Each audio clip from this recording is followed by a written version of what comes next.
ಎಣ್ಣೆ ನಶೆಯಲ್ಲಿ ಡ್ರೈವಿಂಗ್ ಮಾಡಿ ಅಪಘಾತ ಪ್ರಕರಣಕ್ಕೆ ಸಂಬಂಧಪಟ್ಟಂತೆ ಮಾಹಿತಿ ಕೊಡ್ತಾ ಇದ್ವಿ. ಕ್ಯಾಬ್ ಚಾಲಕನ ಮೇಲೆ ಇಬ್ಬರು ಯುವತಿಯರು ಹಲ್ಲೆಗೆ ಯತ್ನಿಸಿದ್ರು. ಸ್ಥಳೀಯರು ಜಮಾಯಿಸ್ತಾ ಇದ್ದ ಹಾಗೆ ಸ್ಥಳದಿಂದ ಓಡ್ಹೋಗೋಕೆ ಪ್ರಯತ್ನವನ್ನ ಕೂಡ ಪಟ್ರು. ಗಲಾಟೆ ಮಾಡಿ ತಪ್ಪಿಸ್ಕೊಂಡು ಯುವತಿಯರು ಓಡಿದ್ದಾರೆ. ಬೆನ್ನತ್ತಿ ಹಿಡಿದು ಪೊಲೀಸರಿಗೆ ಸ್ಥಳೀಯರು ಒಪ್ಪಿಸಿದ್ದಾರೆ. ಬಟ್ ಏನ್ ಮಹಾ ಆಗ್ಬಿಡುತ್ತೆ ನಮಗೆ ಅಂತ ಇವ್ರದೆಲ್ಲ ಒಂದು ಹುಂಬತನ. ಅಪ್ಪ ದುಡ್ಡು ಮಾಡಿಟ್ಟಿರ್ತಾರೆ, ಕಳಿಸ್ಕೊಡ್ತಾರೆ ತಿಂಗಳು ಓದೋದಕ್ಕೆ, ಅಥವಾ ದುಡಿದ್ರು ಕೂಡ ಕಳಿಸ್ಕೊಡ್ತಾರೆ ಪಾಕೆಟ್ ಮನಿ. ಫೈನ್ ಕಟ್ತೀನಿ 10,000 DD ಟೆಸ್ಟ್ದು, ಮಿಕ್ಕಿದ್ದು ಆತನಿಗೆ ಏನಿದೆ ಅದು ಕಾಂಪನ್ಸೇಷನ್ ಮಾಡಿಕೊಡ್ತೀನಿ. ಆಗ್ತಾ ಇರುತ್ತೆ, ಚಲ್ತಾ ಹೇ ಅನ್ನೋ ಆಟಿಟ್ಯೂಡ್ ಅಷ್ಟೇ. ನಡೆಯುತ್ತೆ, ಏನು ಮಾಡೋಕ್ಕಾಗತ್ತೆ ಅನ್ನೋ ಆಟಿಟ್ಯೂಡು.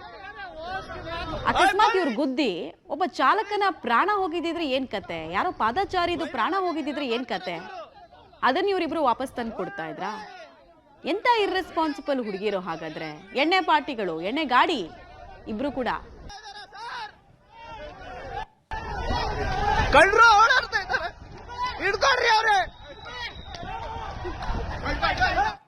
ಡೀಟೇಲ್ಸ್ ಕೊಡ್ತಾರೆ ಪ್ರಕಾಶ್. ಈ ಇಬ್ರು ಹುಡುಗಿಯರ ಹಿನ್ನೆಲೆ ಏನು, ಎಷ್ಟೊತ್ತಿಗೆ ಆಗಿದೆ ಇದು ಇನ್ಸಿಡೆಂಟು? ಕಾರ್ ಡ್ಯಾಮೇಜ್ ಬಗ್ಗೆ ಚಾಲಕ ಹೇಳ್ಕೊಳ್ತಾ ಇರೋದೇನು? ಪೊಲೀಸರು ಏನೇನು ಸೆಕ್ಷನ್ ಮಾಡಿ ಕಂಪ್ಲೇಂಟ್ ಅನ್ನು ದಾಖಲಿಸ್ಕೊಂಡಿದ್ದಾರೆ?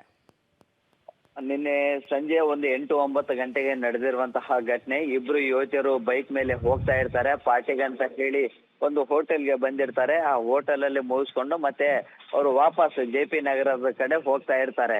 ಈ ವೇಳೆ ಕ್ಯಾಬ್ಗೆ ಡಿಕ್ಕಿಯನ್ನ ಹೊಡಿತಾರೆ. ಆ ಕ್ಯಾಬ್ ಚಾಲಕ ಕೆಳಗಿಳಿದು ಬಂದು ನೋಡ್ತಾರೆ. ಸೊ ಕ್ಯಾಬ್ಗೆ ಒಂದಿಷ್ಟು ಡ್ಯಾಮೇಜ್ ಆಗಿರುತ್ತೆ, ಇದನ್ನ ಕಟ್ಟಿಕೊಡಿ ಅಂತ ಹೇಳಿ ಪ್ರಶ್ನೆ ಮಾಡ್ತಾನೆ. ಮಾಡಿದಂತ ಸಂದರ್ಭದಲ್ಲಿ ಕ್ಯಾಬ್ ಚಾಲಕನ ಜೊತೆ ಕಿರಿಕನ್ನ ಮಾಡ್ತಾರೆ. ಅಲ್ಲೇ ವಾಗ್ವಾದಗಳು ಕೂಡ ಆಗುತ್ತೆ. ಜೊತೆಗೆ ಮಧ್ಯದ ಬೆರಳನ್ನ ತೋರಿಸಿ ಒಂದು ರೀತಿಯಲ್ಲಿ ಅಸಭ್ಯವಾಗಿ, ಅಶ್ಲೀಲವಾಗಿ ಕೂಡ ಸಾರ್ವಜನಿಕವಾಗಿ ನಿಂದಿಸ್ತಾರೆ. ಅದನ್ನ ಪ್ರಶ್ನೆ ಮಾಡ್ತಾ ಇದ್ದ ಹಾಗೆ ಜೋರಾಗಿ ಕಿರಿಚಿಕೊಳ್ತಾರೆ. ಮತ್ತೆ ಅಲ್ಲಿಂದ ಎಸ್ಕೇಪ್ ಆಗುವಂತ ಪ್ರಯತ್ನವನ್ನ ಇಬ್ರು ಯುವತಿಯರು ಕೂಡ ಮಾಡ್ತಾರೆ. ಸೊ ಈ ಸಂದರ್ಭದಲ್ಲಿ ಮತ್ತೆ ಅಲ್ಲಿನ ಸ್ಥಳೀಯರು ಕೂಡ ಅವರನ್ನ ಹಿಡಿಯೋದಕ್ಕೆ ಮುಂದಾಗ್ತಾರೆ. ಆ ವೇಳೆಗಾಗ್ಲೇ ದೊಡ್ಡ ರಂಪಾಟವನ್ನ ಮಾಡಿ ಹೈ ಡ್ರಾಮಾನೇ ಸೃಷ್ಟಿ ಮಾಡ್ತಾರೆ. ಸ್ಥಳೀಯರು ಪೊಲೀಸರಿಗೆ ಕಾಲ್ ಮಾಡಿದ ಬಳಿಕ ಅಲ್ಲಿ ಪೊಲೀಸರು ಬಂದು ಅವರನ್ನ ವಶಕ್ಕೆ ಪಡೆಯುವಂತ ಕೆಲಸ ಕೂಡ ಆಗುತ್ತೆ. ರೈಟ್, ಧನ್ಯವಾದ ಪ್ರಕಾಶ್ ನಮ್ಮೆಲ್ಲ ಮಾಹಿತಿಗಾಗಿ.